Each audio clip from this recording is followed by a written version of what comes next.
So another release unit naman po tayo ulit. DA17 power mirror, power window. Eto po. Sobrang sulit ng unit na to. As is converted lang po ang baon nito, pero parang finish po. Eto po. Again, as is converted lang po itong unit na to. So lahat po ng mga joint, mga cutting, painted. Okay? Eto po. So headlight, so, parang brand new. Ang kanyang LED, original from Japan. So, eto po ang unit, original buyer from Tigato, Davao City. Nakamax na po, size 15, makapal pa yung tire. So, let's check inside. So, before anything else, i-review lang po natin yung ating door switch from the left hand to the right hand. Right hand to the left hand. So, i-transfer na po namin dito yung kanyang actuator. So, pakinggan nyo po. Okay? 1, 2, 3, go. Okay. Yun. Narinig nyo po. Okay.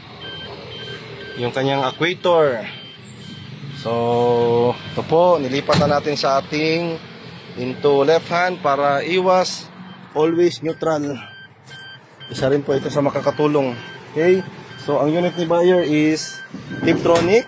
So, paanda rin natin. Okay. Yun. Mag-aandar po ito ngayon. So, kanyang automatic position sa gear. Then, pwede rin to shift into manual. So, plus minus lang po yung ating manual without clutch. So, grabe. Power si Japan talaga, okay? So, the aircon.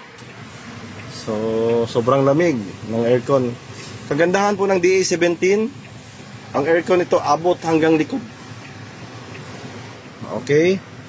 This is the power of the DA17. So, they have the console box sa taas, lalagyan ng extra gamit. Ito po ang kanyang console box. So, lalagyan ng mga extra papers. Okay? So, ito po ang kanyang unit. Let's check the other row. Okay? Ito po. So, as request ng buyer, naglagay lang po siya ng spoiler. Okay? Ito po. Hi, Chaska! Okay.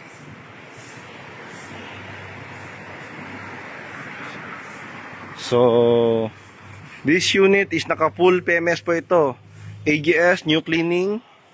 The engine, bagong change oil. Mag 1 po yung ating ginamit, fully synthetic. Okay? Thank you sa buyer namin from Davao City. So, waiting na lang po kami sa inyo dito. Thank you. Thank you.